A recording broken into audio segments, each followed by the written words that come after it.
قالوا يا رسول الله ولا الجهاد في سبيل الله قال ولا الجهاد في سبيل الله إلا من خرج بنفسه وماله فلم يرجع من ذلك من شيء رواه البخاري। সম্মানিত মুসল্লিবৃন্দ,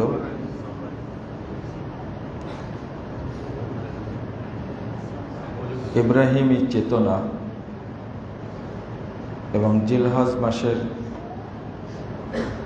প্রথম দশকের ফজিলত আমল, এই বিষয়টা নিয়ে খুতবা আলোচনা করব ইনশাআল্লাহ।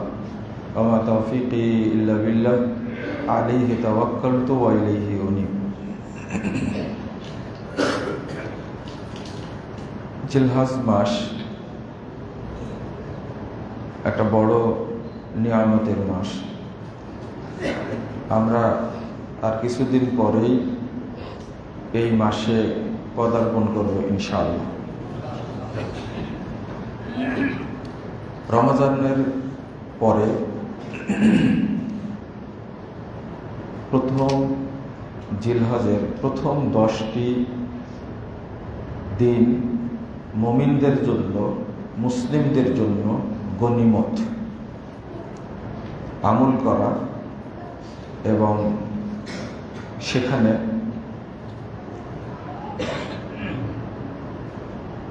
জিকির আজগার, তাসবিহ, তাহলিল করার যে ফজিলত, এই ফজিলত সম্পর্কে আমরা খুব একটা অবগত নই, কিন্তু এই ব্যাপারে ধারণা থাকা খুব জরুরি। আল্লাহ রাব্বুল আলামিন বলছেন ওয়াল ফাজরি ওয়া লায়ালিন আশর, ফজরের কসম করেছেন, এবার বলছেন ওয়া লায়ালিন আশর, আর 10টি রাতের কসম। আরবি গণনায় রাত দিয়ে শুরু হয়, এই জন্য অধিকাংশ জায়গাতে রাতের কথা এসেছে, দিনের কথা খুব গণনায় খুব কম এসেছে। যখনই মাগরিব হয়ে যায়, সূর্য ডুবে যায়, তখন আরবি গণনায় দিন শুরু হয়। তো এই লায়ালিন আশর বলতে, 10টি রাত বলতে মূলত জিলহজ মাসের 10টি দিনকে বোঝানো হয়েছে। মুহাদ্দিসগণ বলছেন আল মুরাদু বিল লায়ালিন আশর ইয়ানি আশরুল আযহা, অর্থাৎ কুরবানির প্রথম 10 দিনকে বোঝানো হয়েছে এই 10 রাত বলতে। এখন রমজানের বেশি গুরুত্ব না এই 10 দিনের বেশি গুরুত্ব, এইটা আমাদের পরিষ্কার এবং সুন্দর ধারণা রাখার দরকার। রমজানের ব্যাপারে কোনো আল্লাহ কসম করেননি, সিয়াম নিয়েও কসম করেননি, কিন্তু আল্লাহ রাব্বুল আলামিন জিলহজ মাসের এই 10 দিন নিয়ে কসম করেছেন। এটা হলো গুরুত্বপূর্ণ একটা। গুরুত্বের দিক থেকে এই 10 দিন বেশি গুরুত্বপূর্ণ। কেউ ছোট্ট পার্থক্য করেছেন, সেটা হলো যে 10 দিন গুরুত্বপূর্ণ জিলহজ মাসের প্রথম 10 দিন, আর 10 রাত গুরুত্বপূর্ণ রমজান মাসের শেষ 10। এই দুইটা সমন্বয় করেছেন। এই দুইটা সমন্বয় করলেও কোরআন এবং হাদিসের বর্ণনা অনুযায়ী আপনাকে আমাকে জিলহজ মাসের প্রথম 10 দিনকে আগে রাখতে হবে। 669 নম্বর হাদিস সেই বুখারীর মধ্যে এসেছে। রাসূলুল্লাহ সাল্লাল্লাহু আলাইহি ওয়াসাল্লাম বলেছেন মা মিন আইয়ামিন আল আমালুস সালিহ ফিহা আহাব্বু ইলাল্লাহ আইয়ামুল মিন হাযিহিল আইয়াম। রাসূল সাল্লাল্লাহু আলাইহি ওয়াসাল্লাম বলছেন যে যত দিন আছে, আরবি গণনায় 360 দিনে 1 বছর হয়। রাসূল সাল্লাল্লাহু আলাইহি ওয়াসাল্লাম বলছেন যত দিন আছে তার মধ্যে সবচেয়ে আমলের ক্ষেত্রে গুরুত্বপূর্ণ দিন হলো জিলহজ মাসের প্রথম 10 দিন। সাহাবীরা জিজ্ঞেস করলেন,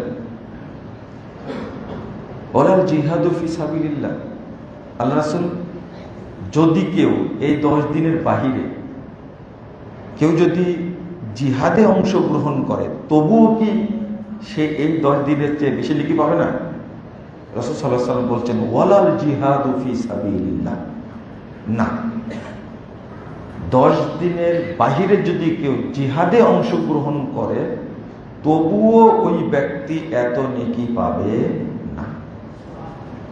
ইল্লা মান খারাজা বিনাফসি ওয়া মালি ফালাম ইয়ারজি বিশাইইন মিন যালিক, তবে হ্যাঁ, ওই ব্যক্তি সমান নেকি পাবে, এই 10 দিনের সমান নেকি পাবে যে ব্যক্তি জিহাদে বেরিয়ে গেছে, সে তার সম্পদ এবং জান কোনোটাই ফিরে আসেনি, ওই ব্যক্তি এই 10 দিনের সমান নেকি পাবে।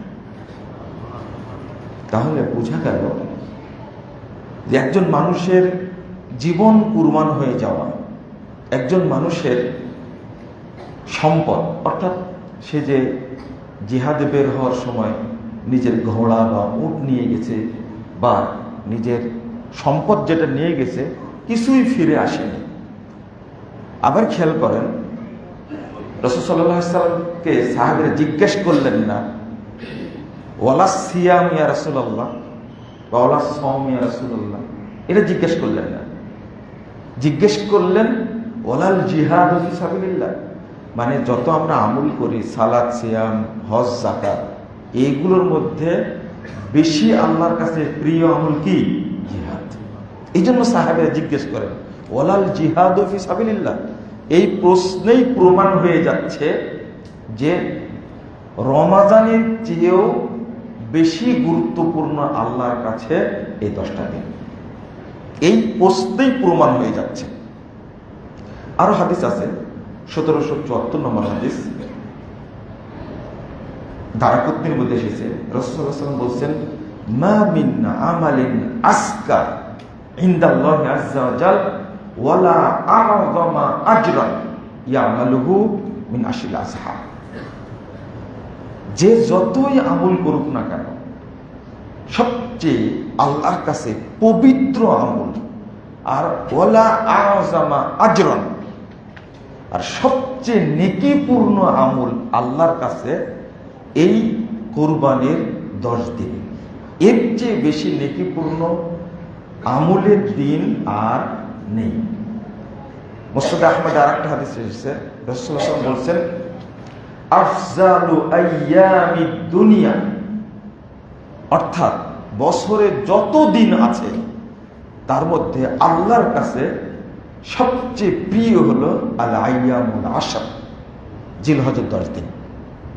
ফাকসিরু ফিহিন্না আত-তাসবিহ ওয়াত তাহলিল ওয়াত তাকবীর, অতএব তোমরা এই দিনগুলোতে বেশি বেশি তাকবীর পড়ো, বেশি বেশি লা ইলাহা ইল্লাল্লাহ বলো, বেশি বেশি সুবহানাল্লাহ বলো। মানে সবাই তো আর কুরবানি করতে পারবে না, কিন্তু জিকির থেকে কেউ যেন বাকি না থাকে।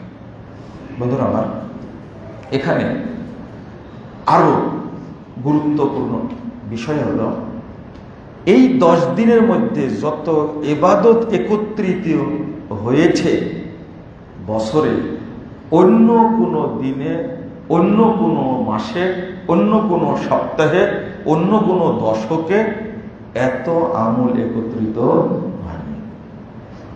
উম্মাহাতুল ইবাদাহ, এই 10 দিনের মধ্যে ইবাদতের যত মা আছে সব এই 10 দিনে আছে। আপনি রমাদান মাসে শুধু সিয়াম পালন করেন, কিন্তু ওই মাসে কি হজ আছে? হজ নাই। খেয়াল করেন ভাষাটা, রমাজানের শুধু কি পালন করেন? সিয়াম পালন করেন, কিন্তু ওই মাসে কি হজ আছে? ওই মাসে কি আরাফা আছে? ওই মাসে কি মুজদালেফা আছে? ওই মাসে কি মিনা আছে? মানে আরাফার, মিনার, মুজদালিফার, জামারার কোনো ইবাদত নেই নেই। শুধু এই 10 দিনের মধ্যে এমন একটা ইবাদত আছে, এমন একটা ইবাদত আছে 10 দিনের মধ্যে, রাসূলুল্লাহ সাল্লাল্লাহু আলাইহি ওয়াসাল্লাম বলছেন হজ করলে কোনো নেকি হয় না, হজ্জের কোনো নেকি নেই। এক আশ্চর্য একটা ইবাদত, যে ইবাদত করলে কোনো নেকি হয় না, অথচ এই ইবাদতের মেয়াদ জীবনে মাত্র 5 দিন। কয় দিনের ইবাদত? 5 দিন। এই 5 দিনে কর্মসূচি পালন করলে নেকি হবে না, কিন্তু রাসূল সাল্লাল্লাহু আলাইহি ওয়াসাল্লাম বলেছেন লাইসা লাহু জাযাআ ইল্লাল জান্নাহ। হজ্জের কোনো নেকি নেই, হজ্জে সরাসরি জান্নাত, আল্লাহ জান্নাত দিবেন হজ্জে। মানে সালাত আদায় করলে নেকি হয়, পরিমাণ আছে, সিয়াম পালন করলে পরিমাণ আছে, যাকাত দিবেন পরিমাণ আছে, কিন্তু হজ্জের কোনো পরিমাণ নাই, সরাসরি কি জান্নাত। লাইসা লাহু জাযাআ ইল্লাল জান্নাহ। আর এই 5 দিনের কর্মসূচি মাত্র। আপনি জীবনে একবার হজ করবেন ফরজ, এরপরে যতবারই করেন সব হবে কি নফল, সব নফল। যে ফরজ হজ কয় দিনের? 5 দিনের। এই 5 দিনের কর্মসূচি পালন করবেন, আল্লাহ আপনাকে জান্নাত দিবেন। কিন্তু সিয়ামটা যতদিন সুস্থ থাকবেন, বেঁচে থাকবেন, ততদিন রমাদানের সিয়াম পালন করতে হবে, করতেই হবে। 2, সালাত, ওয়াবুদ রাব্বাকা হাত্তা ইয়াতিয়াকাল ইয়াকিন। যতদিন বেঁচে থাকবেন, হুঁশ থাকাকালীন আপনাকে সালাত পড়তে হবে, আনলিমিটেড, এটার কোনো ছুটি নাই। আবার যাকাত, সম্পদ যতদিন আছে যাকাত দিতেই হবে। কিন্তু হজ্জের জন্য জীবনে মাত্র কয়দিন? 5 দিন, মাত্র 5 দিন। এর বাহিরে হজ্জের কোনো কষ্ট নাই। এই 5 দিনে জান্নাত, জীবনে 5 দিন ইবাদত করবেন, আল্লাহ আপনাকে জান্নাত দান করবেন। এইরকম কোনো সুযোগ অন্য কোনো ইবাদতে নেই। তাহলে এই হজটাও কয় দিনের মধ্যে আছে? এই 10 দিনের মধ্যে আছে, মাশাআল্লাহ। আরেকটা, এই 10 দিনে কি সালাত বন্ধ থাকে? সালাত আছে। তাহলে এখন আপনাদের প্রশ্ন একটা, এই 10 দিন তো সিয়াম নাই, সিয়ামও আছে। কানা নবী সাল্লাল্লাহু আলাইহি ওয়াসাল্লাম ইয়াসুমু 9 মিন জিলহিজ্জাহ। আপনার 2417 নম্বর হাদিস নাসাইর মধ্যে এসেছে সহিহ সনদে, রাসূল সাল্লাল্লাহু আলাইহি ওয়াসাল্লাম আজীবন জিলহজ মাসের প্রথম 9 দিন সিয়াম রাখতেন নিয়মিত। আমরা রাখি না, জানি না, কিন্তু রাসূল সাল্লাল্লাহু আলাইহি ওয়াসাল্লাম রাখতেন। যত নফল সিয়াম আছে আমরা পালন করি, নফল সিয়ামের মধ্যে সবচেয়ে নেকিপূর্ণ সিয়াম কোনটা? কে বলতে পারেন? আরাফা। এই আরাফাটা এই 10 দিনের মধ্যে না, এই 10 দিনের মধ্যে রাসূল সাল্লাল্লাহু আলাইহি ওয়াসাল্লাম বলছেন যে ইয়াউমু আরাফা আহতাসিবু আলাল্লাহ আন ইউকাফফিরা সানাতাল্লাতী ক্বাবলাক ওয়াস সানাতাল্লাতী বা'দাক। আমি আল্লাহর কাছে আশা করি সওমি ইয়াউমে আরাফা, আরাফার দিনের সিয়ামটা যদি কেউ রাখে, তাহলে বিগত 1 বছরের, সামনে 1 বছরের সমস্ত পাপ আল্লাহ ক্ষমা করে দেবে। এত নেকিপূর্ণ নফল সিয়াম আর নাই। মানে নফল সিয়াম নেকিপূর্ণ আর নাই আরাফার চেয়ে। এই সিয়ামটাও হাজির 10 দিনের মধ্যে। তাহলে আমরা পেলাম এই 10 দিনের মধ্যে সিয়ামও পেলাম, এই 10 দিনের মধ্যে সবচেয়ে নেকিপূর্ণ নফল সিয়াম সেটাও পেলাম, এর মধ্যে হজও পেলাম, এর মধ্যে সিয়ামও পেলাম। এখন বলবেন যে যাকাত তো নাই। যাকাত কি আছে এর মধ্যে? যাকাত আছে। সেটা হলো ওমাই ইউআযযিম শাআইরাল্লাহ ফাইন্নাহা মিন তাকওয়াল কুলুব, 32 নম্বর আয়াত সূরা হজ্জ। এই 10 দিনের মধ্যে আপনি যে আমলটা করেন, এই আমলটাকে শুধু আপনি কুরবানি মনে করেন, শুধু একটা পশু মনে করেন, একটা ছাগল মনে করেন, এটাকে একটা গরু মনে করেন এটাকে, কিন্তু আল্লাহ রাব্বুল আলামিন এইটাকে বলছেন এটা আল্লাহর নিদর্শন, এটা আল্লাহর নিদর্শন। আর বলছেন মান ইউআযযিম শাআইরাল্লাহ, যে আল্লাহর নিদর্শন সমূহকে সম্মান জানায়, ফাইন্নাহা মিন তাকওয়াল কুলুব, ওই ব্যক্তি তাকওয়াশীল, এতে কোনো সন্দেহ নেই। আপনি বলেন তো দেখি, আপনি যে যাকাত দিচ্ছেন, আল্লাহ নবী কোথাও বলেছেন যে যাকাত দেওয়া প্রমাণ হলো সে ব্যক্তি তাকওয়াশীল? একটা হাদিস দেখেন বা কুরআন আয়াত দেখেন, যাকাত দিলে আপনার দুইটা উপকার হবে। একটা হলো আপনার সম্পদ থেকে অকল্যাণ, যত খারাপি, ক্ষতি, শয়তান সব বেরিয়ে যাবে। আর 2 নম্বর, সম্পদকে আল্লাহ বৃদ্ধি করে দেবে। কিন্তু কুরবানিকে আল্লাহ বলছেন ফাইন্নাহা মিন তাকওয়াল কুলুব, যে আল্লাহর জন্য কুরবানি করে, এই আল্লাহর নিদর্শনকে সম্মান জানে, ওই ব্যক্তি অবশ্যই তাকওয়াশীল। আল্লাহ বলছেন লা ইয়ানাল্লাহু লুহুমুহা ওয়ালা দিমাউহা ওয়ালাকিন ইয়ানালুহু তাকওয়া মিনকুম। দেখেন এই আয়াতটার অর্থ কি? আল্লাহ রাব্বুল আলামিনের কাছে ওই কুরবানির গোশত, কুরবানির রক্ত আল্লাহর কাছে পৌঁছে না, বরং পৌঁছে কি?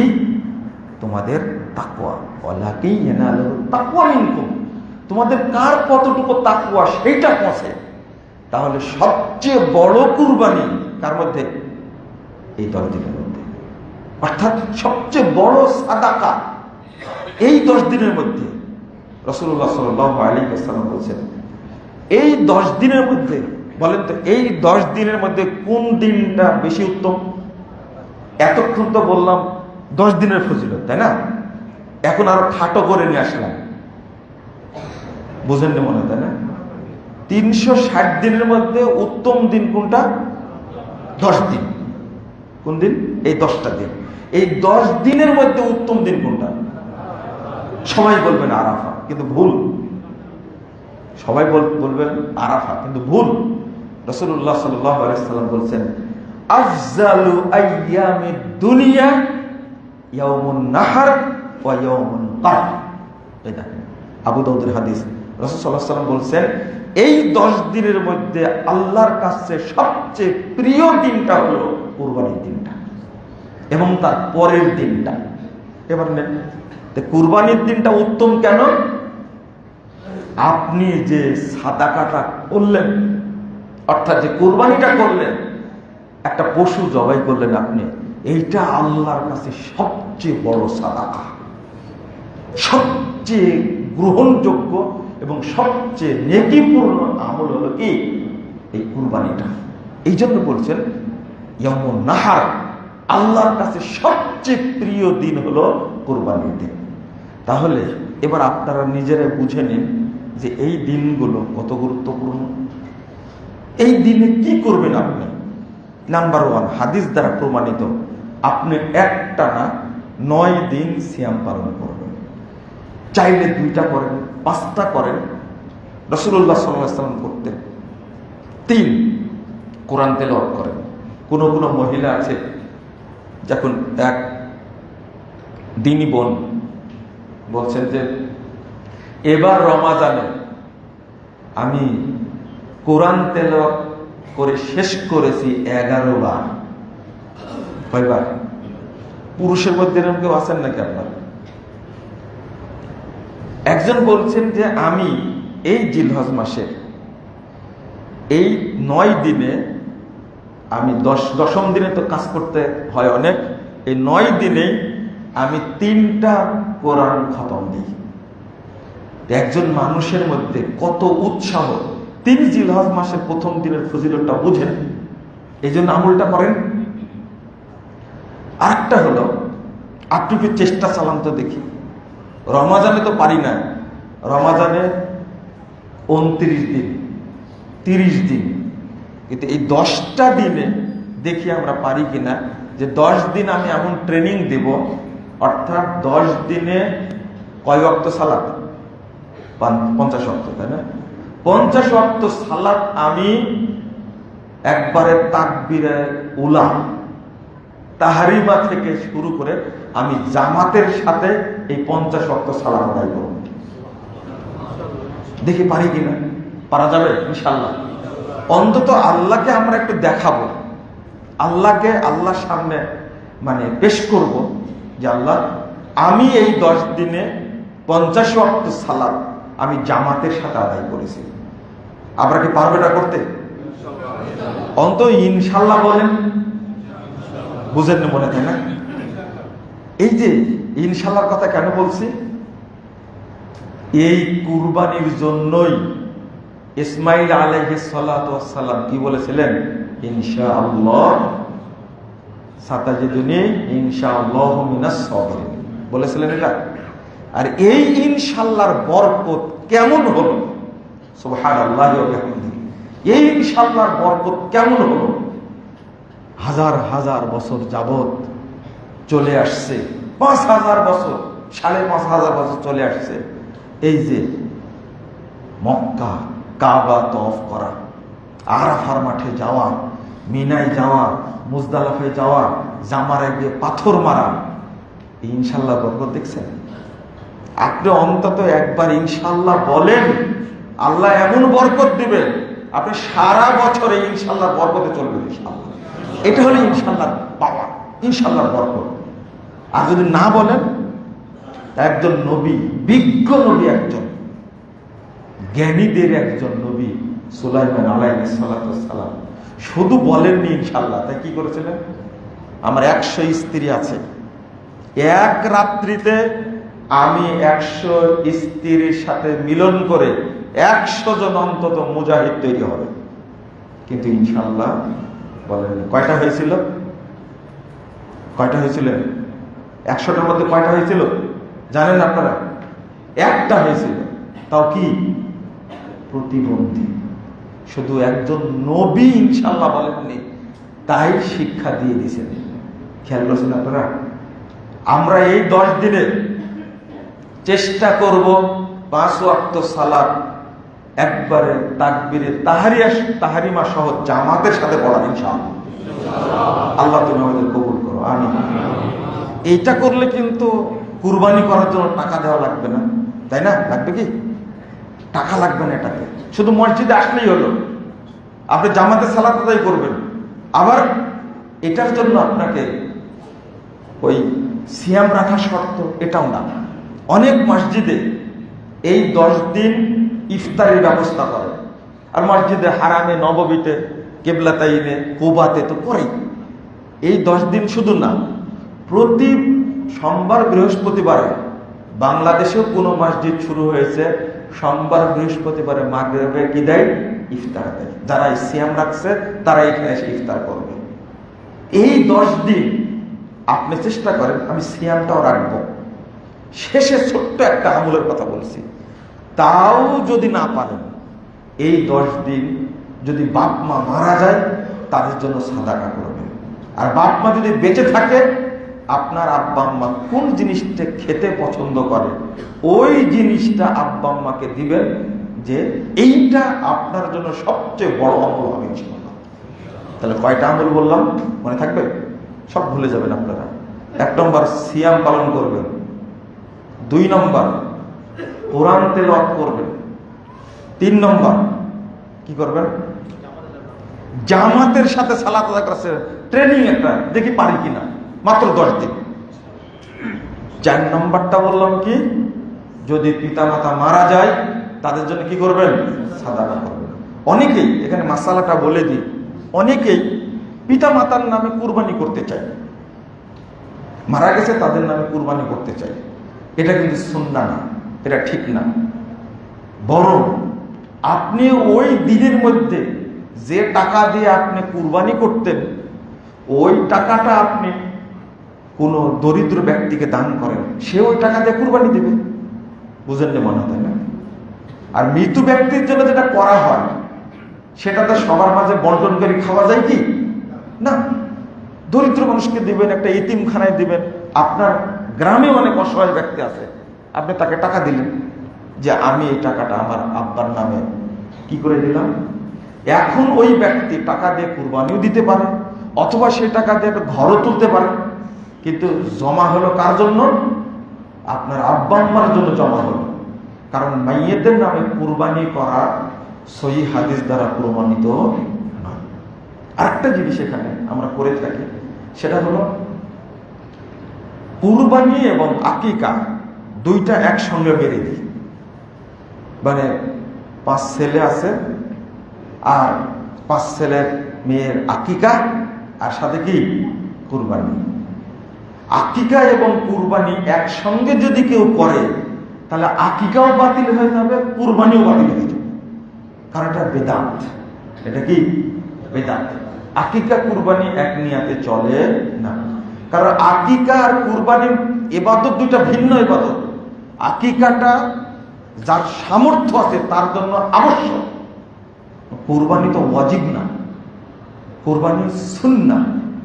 যে ব্যক্তি সামর্থ্য থাকা সত্ত্বেও কুরবানি করল না, রাসূল সাল্লাল্লাহু আলাইহি ওয়াসাল্লাম বলছেন ও যেন ঈদগাহে উপস্থিত না হয়, সালাতে যায়, ফালা ইয়াকরাবান্না মুসাল্লানা, সেজন্য আমাদের মুসাল্লাতে না যায়।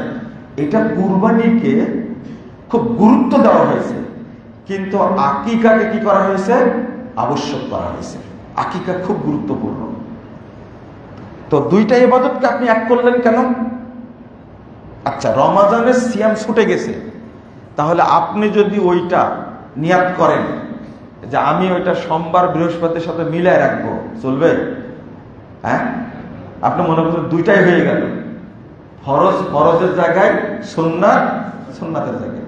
তবে হ্যাঁ, যদি কেউ মনে করে যে আমি মাসালাটা বুঝার জন্য বলছি, আমি সোমবার বৃহস্পতিবার সিয়াম রাখি, আমি তাহলে শাওয়ালের সিয়ামগুলো রাখবো সোমবার বৃহস্পতিবার, তাহলে 2 নফল একসঙ্গে করা যায়।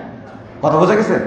2 নফল একসঙ্গে করা যায়, কিন্তু ফরজ আর নফল কি একসঙ্গে মারা যায় না, এটা বুঝতে হবে। তো কুরবানি এবং আকিকা দুইটা একসঙ্গে করার ইবাদত না।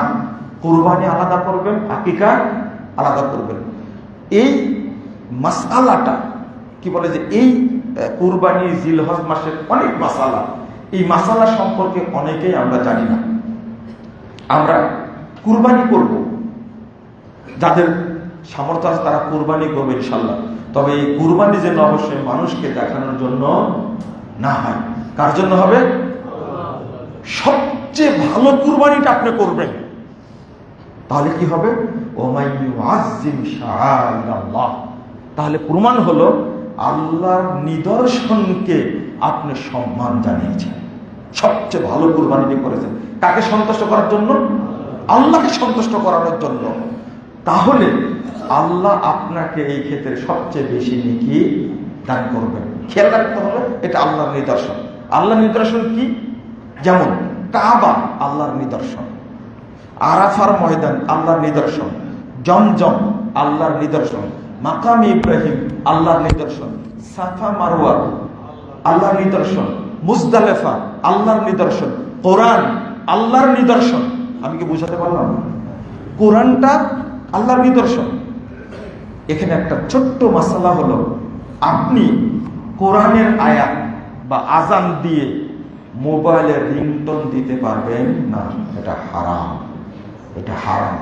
মানুষ কল করেছে আর আজান বেজে উঠছে, তাহলে আপনি আজানটাকে, আল্লাহর নিদর্শনটাকে কি করলেন? আপনি অপদস্থ করলেন না? আপনি বাথরুমে আছেন, একজন কল করেছে, সাথে সাথে কোরআনের আয়াত বেজে উঠলো, নাউযুবিল্লাহ, আস্তাগফিরুল্লাহ, এটা করলেন কেন আপনি? তাহলে আল্লাহর নিদর্শনকে আপনি সম্মান দিলেন না। একজন দেখছি রিংটোন দিয়ে ডাকছে, আল্লাহুম্মা সাল্লি আলা মুহাম্মাদ ওয়া আলা আলি মুহাম্মাদ। আমি বললাম যে এটা কি? হঠাৎ করে বেজে উঠলো। বলছে ভাই এটা স্মরণ রাখার জন্য মোবাইলে রিংটোন দিয়ে রাখছে। আমি বললাম যে এত খেলো জিনিস এটা, এটা আল্লাহর নিদর্শন, আপনার উচিত তাকে সম্মান জানানো। কথা কি বুঝা গেছে? প্রত্যেকটা আল্লাহর নিদর্শনকে সম্মান জানাতে হবে। আপনি কোনটাকে অপমান করুন, ফাইন্নাহা মিন তাকওয়াল কুলুব। যদি আপনি সম্মান জানান তাহলে আপনি বুঝলেন যে আল্লাহ আমার মধ্যে তাকওয়া রেখেছেন। আমি তাকওয়ার কারণে, আল্লাহ ভীতির কারণে আমি এইগুলোকে সম্মান জানালাম। আর যদি হন শিয়াদের মতো, তাহলে আপনি কি করবেন? সম্মান জানাবেন না। 317 হিজরিতে, আস্তাগফিরুল্লাহ, নাউযুবিল্লাহ, এই ইতিহাস বলতেও খারাপ লাগে। ইমাম যাহাবী রাহিমাহুল্লাহ উল্লেখ করছেন 317 হিজরিতে আবু তাহের মোহাম্মদ ইবনে সুলাইমান আল জান্নাবী, এই খবিস, এই শয়তান, বাহরাইনের জাইদি শাসক, সে মক্কায় ঢুকে প্রথম যে কাজটা করেছে, সে উলঙ্গ হয়ে মাকামে ইব্রাহিমে দাঁড়িয়ে হাজরে আসওয়াদের উপরে পেশাব করেছে। নাউযুবিল্লাহ, আস্তাগফিরুল্লাহ, উলঙ্গ হয়ে। যে ইরানি শিয়াদেরকে আপনারা ভালোবাসেন না, আমি তাদের কথা বলছি। এই শয়তান গিয়ে এরপরে হাতুড়ি দিয়ে, বাড়ি দিয়ে পাথরটা বের করেছে, ভেঙে ফেলেছে। খেয়াল করবেন, কাবা ঘরের যে হাজরে আসওয়াদ, এটা কিন্তু ভাঙ্গা টুকরা। এই শয়তান ভেঙে দিয়েছে। এই দিনে কাবা ঘরের দরজা ভেঙে দিয়েছে। 9ই জিলহজ, যেদিন সব হাজি একসঙ্গে আরাফায় অবস্থান করে, এই ইবলিস 9ই জিলহজ 40,000 হাজিকে এক রাতে হত্যা করেছে। তাহলে যদি আপনি কাবাকে আল্লাহর নিদর্শন মনে করতেন, তাহলে কাবার সাথে এরকম অন্যায় করা যেত? অন্যায় করা যেত না। আজকে আমরাও কিন্তু শিয়াদের মতো আমরা মক্কা মদিনাকে অপমান করছি। কিভাবে? আপনারা কি সুন্নি মুসলিম দাবি করেন আর চাচ্ছেন খুব তাড়াতাড়ি যেন ইরান মক্কা মদিনাকে দখল করে এই হারামাইনকে যেন তারা নিয়ন্ত্রণে নেয়। বলে নাউযুবিল্লাহ, আল্লাহ এদের উপরে গজব নাজিল করুক, আল্লাহ এদেরকে ধ্বংস করুক, যারা মক্কা মদিনার অপমান চায়। কি সুন্দর চাওয়া আপনার! এত জঘন্য! আপনার ইতিহাস জ্ঞান বলতে কিছু নাই। ইতিহাস যদি আপনাদের জানা থাকতো, এই ধরনের নোংরা কথা বলতে পারতেন আপনারা? যারা একদিনে মক্কায় ঢুকে 40,000 হাজিকে, আল্লাহর মেহমানকে হত্যা করা, তারা কি মুসলিম হতে পারে? আপনি এখনো বলছেন ইরান একটা মুসলিম রাষ্ট্র। আপনার অন্তর ধৌত করতে হবে তওবা করে জমজমের পানিতে, না হলে পবিত্র হবে না। আপনাকে বোঝা উচিত, ওমাই ইউআজ্জিম শাআইরাল্লাহ ফাইন্নাহা মিন তাকওয়াল কুলুব। যে আল্লাহর নিদর্শন সমূহকে সম্মান জানায়, ওই ব্যক্তি তাকওয়াশীল। যারা আল্লাহর নিদর্শনকে নিয়ে ব্যঙ্গ করে, তুচ্ছ-তাচ্ছিল্য করে, এরা কখনো মুমিন হতে পারে না। এরা হতে পারে মুনাফিক, এরা হতে পারে মুশরিক, এরা হতে পারে কাফের, এতে কোনো সন্দেহ নেই। আপনাকে বিষয়টা বুঝতে হবে। কি সুন্দর দাবি আপনার, মক্কা মদিনাকে তাড়াতাড়ি ইরান দখল করে নিক। তাহলে প্রথম যে কাজ করবে, বাকিতে মা আয়েশা রাদিয়াল্লাহু আনহার কবর আছে, 511 পৃষ্ঠায় আল হাক্কুল ইয়াকিন, হাক্কুল ইয়াকিন গ্রন্থে ইবলিস লিখছে, আমাদের শাসক যেদিন মক্কা মদিনা দখল করতে পারবে, সেই দিন প্রথম হুমায়রা মানে মা আয়েশা রাদিয়াল্লাহু আনহার কে কবর থেকে উঠায়া তাকে পাথর দিয়ে রজম করে আবার হত্যা করা হবে, কারণ সে জেনাকারিনী মহিলা। আমার মা কি বেশ্যা? মা আয়েশা কি বেশ্যা মহিলা? তো এই ইরানিরা যে বলে মা আয়েশা বেশ্যা মহিলা, তাদের স্লোগানই হলো আয়েশা ফিন্নার, আয়েশা জাহান্নামী। তাদের কালেমা হলো আশহাদু আল্লা ইলাহা ইল্লাল্লাহ ওয়া আশহাদু আন্না আবা বকর ওয়া উমর ওয়া উসমান ওয়া আয়েশা ওয়া হাফসা ফিন্নার। আস্তাগফিরুল্লাহ। আমি আরো সাক্ষী দিচ্ছি যে আবু বকর, ওমর, উসমান, আয়েশা, হাফসা এরা সবাই জাহান্নামী। বলে একটু নাউযুবিল্লাহ বলেন অন্তত। এই কথা শোনা যায়? আমি যদি আপনার মাকে বলি আপনার মা তো বেশ্যা মহিলা, আমাকে সিনারি থেকে যেতে দেবেন আজকে? আমাকে গালি দিলেন কারণ আমার মা বেশ্যা, প্রমাণ দিয়ে যান, আমাকে যেতে দেবেন না। কিন্তু আপনার মা কি সবার মা? আপনার ভাই বোনের মা। আপনার মা কি কোন সাহাবী? আপনার মা কি কোন নবীর স্ত্রী? আপনার মাকে আমি বেশ্যা বললাম তাই খেপে গেলেন। কিন্তু এই ইরানের অভিশপ্ত খবিশগুলো যাকে বেশ্যা বলে তিনি হলেন পৃথিবীর সমস্ত মুমিনের মা। তার ব্যাপারে আল্লাহ সূরা নূরের 11 আয়াত থেকে নিয়ে 20 আয়াত পর্যন্ত একটানা 10টি আয়াত নাযিল করেছেন। আমি সেই মায়ের কথা বলছি, তিনি হলেন মা আয়েশা রাদিয়াল্লাহু আনহা। রাসূল সাল্লাল্লাহু আলাইহি ওয়াসাল্লাম বলছেন, আয়েশা জাওজাতি ফিদ দুনিয়া ওয়াল আখিরাহ। আয়েশা আমার স্ত্রী দুনিয়াতেও এবং পরকালেও আমার স্ত্রী থাকবে। অন্য কোনো ওয়াইফের ব্যাপারে কথা বলেননি। যেদিন মুহাম্মদ রাসূলুল্লাহ সাল্লাল্লাহু আলাইহি ওয়াসাল্লাম মারা যাচ্ছেন সেই দিন মা আয়েশার বুকের উপরে তার মাথা থাকা অবস্থায় মালাকুল মাউত তার আত্মাটাকে নিয়ে গেছে। আর সেই মা সম্পর্কে যারা মন্তব্য করে তাদেরকে আমরা কি ভালোবাসতে পারবো? হ্যাঁ, বাসেন, আপনি ভালোবাসেন। ইনশাআল্লাহ কাল কিয়ামতের মাঠে আপনার হাসর নাসর তাদের সাথেই হবে। আমরা আবু বকর, ওমর, ওসমান, আলী সমস্ত সাহাবীকে সম্মান দান করি, ভালোবাসি, 4 খলিফাকে খলিফা মনে করি। ইনশাআল্লাহ জান্নাতে আমরা তাদের সাথে থাকবো ইনশাআল্লাহ। আর আপনারা যারা ভালোবাসেন খমিনিকে, এ আয়াতুশ শয়তান, আপনার হাসর নাসর জন্য এই খমিনি, এই খবিসের সাথেই যেতে হয়। বলেন আমিন। এটা মাপ পাবে না। আপনাদেরকে ভালোবাসবেন মানে যুদ্ধ লাগেছে তেলের কারণে, আপনি এটা ঢোকাচ্ছেন কেন? শোনেন, আমি বলবো, আমি যখন বুঝতে পেরেছি বাংলাদেশের অধিকাংশই মানুষ হলো রাফেজি শিয়া, আমরা বলতাম এরা সুন্নি। নট, নেভার, হতেই পারে না এটা। সুন্নি কাকে বলে? আরো যদি ইতিহাস আপনি জানেন তা আপনি কি বলবেন? সালাউদ্দিন আইয়ুবী রাহিমাহুল্লাহ যখন ফিলিস্তিন বিজয় করেন তখন সবচেয়ে বড় বাধা ছিল এই ফাতেমীয় শিয়ারা। তিনি আগে ফাতেমীয় শিয়াদেরকে ধ্বংস করলেন, বলছে এদের। আর শিয়া মৌলবি ছিল, এই শিয়া মৌলবিরা ফতোয়াবাজি করছিল, এদেরকে গ্রেফতার করে সবগুলোকে হত্যা করেছে। এরপরে ফিলিস্তিনটাকে তিনি বিজয় নিয়ে আসছেন, আলহামদুলিল্লাহ। কিন্তু মজার ব্যাপার হলো 1917 সালে প্রথম বিশ্বযুদ্ধে যখন ক্রুসেড চলছিল, সালাউদ্দিন আইয়ুবী তখন মারা গেছেন কত আগে। যখন ফরাসি জেনারেল বুরিয়ান এই শয়তান 1917 সালে ফিলিস্তিন আবার দখলে নেয়, তখন 1924 সালে খেলাফত শেষ হয়ে গেছে, ধ্বংস করে দেশে। এই ওসমানীয় খেলাফত চলছে 1924 সাল পর্যন্ত। বলেন তো ওসমানীয় খেলাফতকে ধ্বংস করেছে কারা? আমাদের জানা নাই।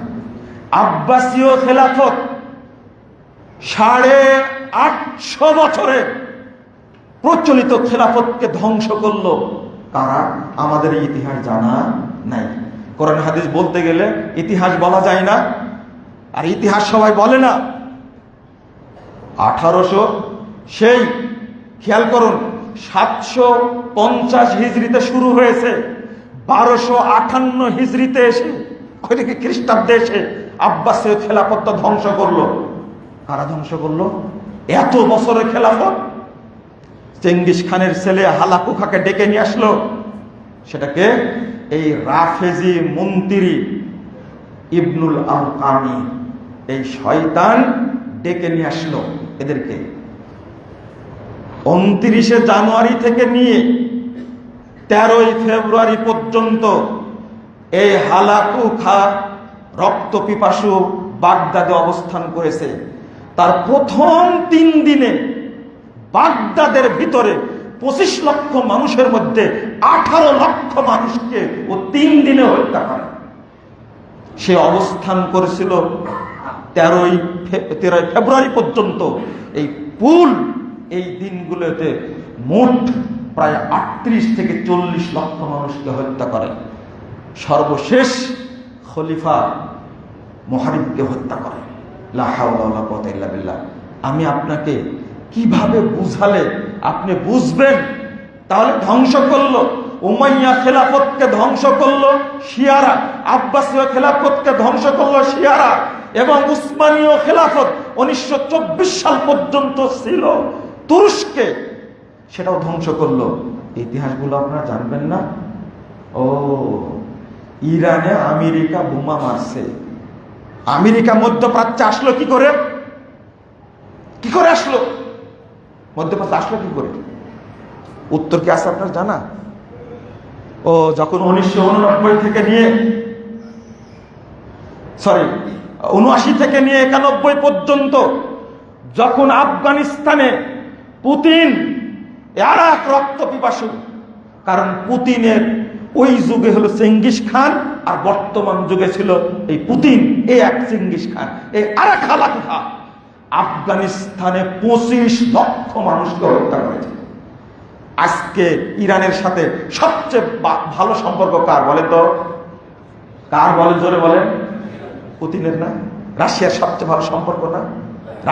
রাশিয়া তো ইরানের দোলা ভাই। আপনি তো বুঝবেন না ঘটনা। 25 লক্ষ মানুষ হত্যা করেছে সোভিয়েত ইউনিয়নের সময়। আল্লাহ 17টি রাষ্ট্রে বিভক্ত করে ফেলেছে। আলহামদুলিল্লাহ, আল্লাহ যেন রাশিয়াকে বিভক্ত করে ফেলে, বলেন আমিন। 25 লক্ষ মানুষকে যখন হত্যা করেছে, তখন সৌদি আরব, বাহরাইন, কাতার, তারপরে আপনার আফগানিস্তান, লিবিয়া, তারপরে ইরাক, এই রাষ্ট্র সাদ্দাম বেঁচে ছিল না, এই রাষ্ট্রগুলোকে মিলে আমেরিকাকে আমন্ত্রণ জানায় যে মধ্যপ্রাচ্যের দেশগুলোকে বাঁচাতে হলে ওই কষাই পুতিনকে সাইজ করা লাগবে। বলেন, সোভিয়েত ইউনিয়নের পতনের জন্য সবচেয়ে বড় ভূমিকা রাখছে কে? আমেরিকা রাখেনি? আপনাকে হিসাব দিতে হবে আজকে। হিসাব দিয়ে বের করবেন আপনি। সারা পৃথিবীতে চ্যালেঞ্জ, এ যাবৎ আমেরিকা, ইসরায়েল কত মানুষকে হত্যা করেছে কত বছরে, আর পুতিন মাত্র 10 বছরে কত মানুষকে হত্যা করেছে? হত্যা করেছে, আমি হিসাব দিয়ে দিই। এই ইয়ামানে এবং সিরিয়াতে, আমি চ্যাট জিপিটিকে জিজ্ঞেস করেন, গুগলকে জিজ্ঞেস করেন, আর আমি বই দেখে বলছি, জিজ্ঞেস করেন আপনি। সিরিয়াতে এই 2 খমিনি মিলে, এই 2 খমিনি মিলে 1000 নয়, 2000 নয়, 53 বছরে 40 লক্ষ মানুষকে হত্যা করেছে এই রাশিয়ার সহযোগিতায়। ইয়ামানে 20 লক্ষ মানুষকে হত্যা করেছে। দেখেন, বর্তমান ইরাকে যে শাসন ব্যবস্থা চলছে, ইরাক আর ইরান পাশাপাশি না? ইরান কয়টা বোমা মেরেছে ইরাকে? ইরানে আমেরিকার সৈন্য আছে না? কয়টা বোমা মেরেছে? কারণ ইরাকের বর্তমান শাসক হলো, বসাইতে হলো ইরান। এখানে বোমা হামলা করবে কেন? 10 লক্ষ মানুষ মেরেছে এই ইসরায়েলের সহযোগিতায় ইরান। এই তো কিছুদিন আগে আমি আপনাদের হিসাব দিয়ে দিলাম, তার সহযোগিতা মারছে এগুলো সব রাশিয়ার সহযোগিতায়। এই জন্যই এই বাশার আল আসাদ, এই ইবলিসটা সিরিয়া থেকে পালাইছে কোন জায়গায়? বলেন, জোরে বলেন, কোথায় লুকিয়েছে? রাশিয়ায় যায়নি কেন? রাশিয়া থেকে আশ্রয় দিল। আর খোমেনি কত সুন্দরভাবে বক্তব্য দিচ্ছে, আমাদের সবচেয়ে সহযোগিতা করেছে রাশিয়া। কি করার জন্য? তুমি কি করেছো? কই একটাও সৈন্য মরেনি। চ্যালেঞ্জ আপনাকে বের করতে হবে, একটাও সৈন্য মরেনি। ইরানের কয়টা সৈন্য মরেছে আমাকে দেখাতে হবে যে ফিলিস্তিনে আক্রমণ করতে গিয়ে ইরানের 10 জন সৈন্য মরেছে। দেখান তো দেখি, আপনি দেখাবেন। আপনি ইতিহাস জানেন, আমি ইতিহাস জানি। আপনাকে বুঝতে হবে, না বুঝে শিয়া হয়ে বসে থেকে আমি চাই না আল্লাহ আপনাকে জাহান্নামের মুখে ঠেলে দিক। আমি চাই বাংলাদেশের প্রতিটি মানুষ সালাফি আকীদা গ্রহণ করুক, সহিহ আকীদা গ্রহণ করুক, এবং সবাই যেন জান্নাতুল ফেরদাউসে যায়। আমি এই দোয়া করি আল্লাহর কাছে। আমি আপনার শত্রু হতে চাবো কেন? আমি এইগুলো বলার কারণে আমি শত্রু হয়ে গেলাম। মিডিয়া আমাকে উপস্থাপন করছে এমন ভাবে আমি হলাম জঙ্গি। আমি জঙ্গি। এখন কিছু দুষ্টু মিডিয়া আছে বাংলাদেশে আমাকে জঙ্গি বানাইছে, ওদের কোনো ব্যাপারই না। গত সরকারের আমলে জেল খেটেছি, জঙ্গি বানায় জেল খাটাইছে আমাকে। সালাতের উপরে বক্তব্য দিয়েছি। যে ব্যক্তি সালাত আদায় করে না সে কি কাফের, সে মুরতাদ। সে মুরতাদ। মান বাদদালা দীনাহু ফাকতুলুহু, যে দিন চেঞ্জ করলো তাকে কি করো? উলামায়ে কেরাম হত্যাটা করবে কে? আরে বেকুব, আমরা বুঝাই সালাত না পড়লে তার শাস্তি এত কঠোর, অর্থাৎ সালাত পড়েন, সালাত বাদ দিবেন না। আমি কি বলেছি হত্যা করো? আপনি হত্যা করার কে? এটা কি মুসলিম রাষ্ট্র, ইসলামী রাষ্ট্র? এটা ইসলামী খেলাফত আছে, হত্যা কার্যকর কে করতে পারবে? ও রজমের বক্তব্য দেওয়া যাবে না? জেনায় দেশটা ভরে গেছে, আমি কি জেনার বিরুদ্ধে বক্তব্য দিতে পারবো না? ধর্ষণের দেশটা ভরে গেছে। আমি বলবো বিবাহিত নারী পুরুষ যদি জেনা করে তার শাস্তি কি? গলা পর্যন্ত পুরে পাথর মেরে হত্যা করতে হবে। এত বড় শাস্তি। যদি ইসলামী সরকার থাকে, ইসলামী রাষ্ট্র হয়, মুসলিম শাসক থাকে, তাহলে তা কি করবে? শাস্তি কার্যকর করবে। এখন কি ইসলামী সরকার আছে? এটা কি আমাদের ইসলামী রাষ্ট্র না? তা আমরা কি এই ভয়টাও দেখাতে পারবো না যে জেনার শাস্তি কিন্তু এত বড়, জেনা ছেড়ে দিন, বলতে পারবো না? ও কারণটা কি জানেন? এই শক্ত বক্তব্য দেওয়ার কারণে যারা নাস্তিক আছে, যারা মুরতাদ আছে, যারা আমেরিকার দালাল আছে, যারা ইন্ডিয়ার দালাল আছে, তাদের গায়ে আগুন ধরে গেছে। তারা সহ্য করতে পারছে না। এই দেশ তাহলে একদিন মৌলবাদের দেশ হয়ে যাবে, হবে ইনশাল্লাহ। এই দেশ একদিন, এই দেশ ইসলামী রাষ্ট্র হবে ইনশাল্লাহ। ও আরে ভাই, তারেক রহমান প্রধানমন্ত্রী, আমি দোয়া করেছি তার জন্য, শুধু এতটুকু দোয়া করেছি, আল্লাহ তুমি তাকে ওই কাজগুলো করো যে কাজ তুমি পছন্দ করো, যে কাজে তুমি সন্তুষ্ট, তাকে দিয়ে তুমি সেই কাজগুলো করাও। বলেন আপনারা আমিন বলেন না? বলবেন না? বলবেন না আপনারা আমিন, তাই না? এটা হলো ট্রেডিশন। আচ্ছা, এই কথাটা কি আপনাকে বলেছি? কাকে বলেছি? এই দোয়াটা তো জানেন না। আমি নাকি তারেক রহমানের জন্য দোয়াও করতে পারবো না। কত বড় জাহেলের ইন্ডিয়া, চিন্তা করতে পারতো? ওই কথাগুলো লেখেনি কেন? আমি একটা কথা বলেছি যে মিডিয়া জ্বালানি মন্ত্রী হিসাব দিচ্ছে আমরা 1,24,000 টন তেল মজুদ রেখেছি, আছে আমাদের কাছে, আর উদ্ধার করেছি 4,79,000 টন। তো সরকার চোর বড় না আমরা চোর বড়? বলেন তো, বুঝেন না মনে না? সরকার যদি চোরই হবে তাহলে প্রায় 5 লক্ষ টন তেল উদ্ধার করলো কেন? আপনি কি বুঝেছেন ভাষাটা? ও এই কথাটা বলা যাবে না, মানে এই সত্যটা তুলে ধরা যাবে না। মানে এই যে ইসলাম বিরোধী, দেশ বিরোধী চক্র একটা মিডিয়া আছে, এই চক্র আমাকে বিতর্কিত করতে চেষ্টা করছে।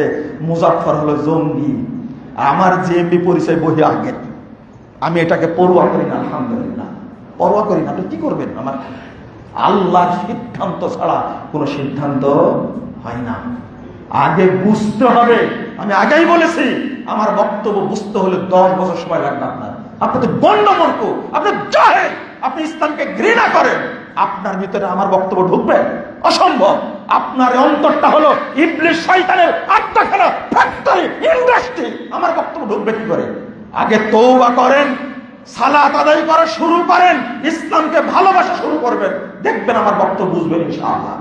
সবগুলো নাস্তিক বসে আছে, দেশ বিরোধী চক্র এমন ভাবে কাজ করছে আমাকে যেন গ্রেফতার করে। আর কিছু ওই যে মৌলবি আছে না, বুঝেননি কথা, যে ফতোয়া দিয়েছে বেনামাজিকে হত্যা করতে হবে। এই দেখো, হত্যা করতে আমি বলেছি হত্যার যোগ্য অপরাধী, এতে কোনো সন্দেহ নাই। এই হাদিস আপনি কোথায় রাখবেন? একজন বিবাহিত নারী পুরুষ জেনা করেছে, ইসলামী সরকার থাকলে, মুসলিম শাসক থাকলে তার শাস্তিটা কি হতো? ও বলছে যে সৌদি আরবেও তো নামাজ পড়ে না, তাহলে তাকে হত্যার বিধান আছে? আপনি এই ফতোয়া দিচ্ছেন কেন? কত সুন্দর জাহেল লোক বলছে দিনের মধ্যে তো বাড়াবাড়ি নাই, কেউ যদি নামাজ না পড়ে তাকে কি জোর করে নামাজ পড়াবে?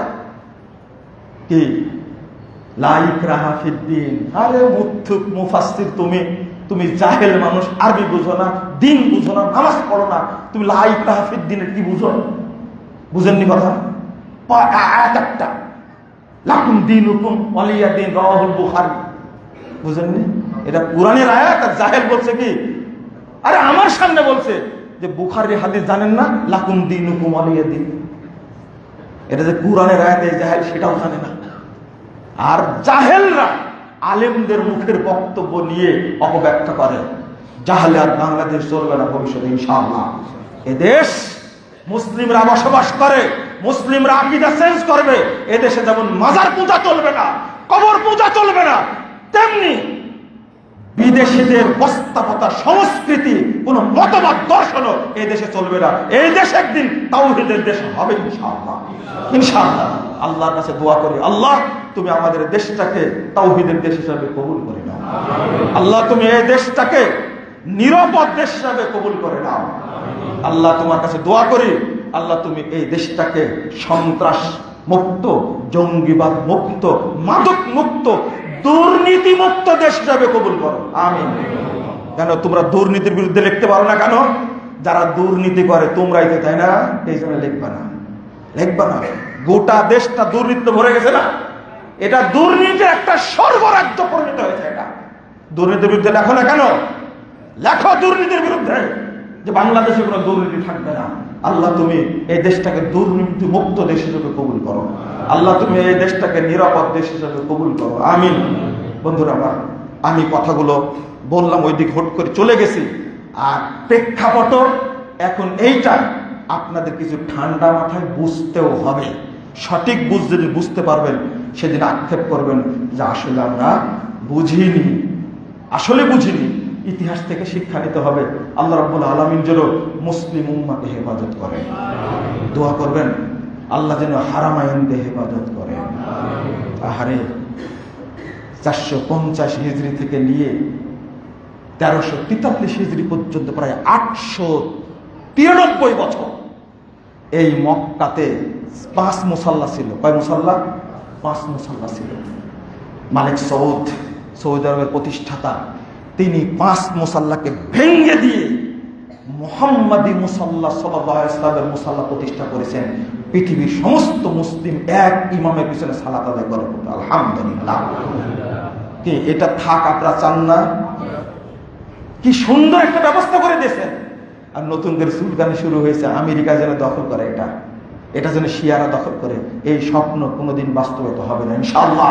বরং সকল মুসলিম দেশ মিলে সবাই শক্তিশালী রাষ্ট্র হবে, শক্তিশালী স্টেট হবে সারা পৃথিবীতে ইনশাআল্লাহ। আল্লাহ তুমি কবুল করো। আমিন। দোয়া করবেন আল্লাহ যেন এই 3 শয়তানকে যেন ধ্বংস করে। আমেরিকা এক শয়তান, ইসরায়েল এক শয়তান, আর রাশিয়া এক শয়তান, আর এক শয়তান। ওই 3টা রাষ্ট্র যেমন মুসলিমদের জন্য বড় হুমকি, ঠিক তেমনি ইরান হলো সুন্নি মুসলিমদের হুমকি। আল্লাহ যেন সবাইকে ধ্বংস করে। আমিন ইয়া রাব্বাল আলামিন। আল্লাহ যেন হারামাইনকে হেফাজত করেন। আমিন। আল্লাহ রাব্বুল আলামিন যেন মুসলিম উম্মাহকে শক্তিশালী করেন। আমিন। বারাকাল্লাহু ফিকুম ওয়া জাযাকুমুল্লাহু খাইরা।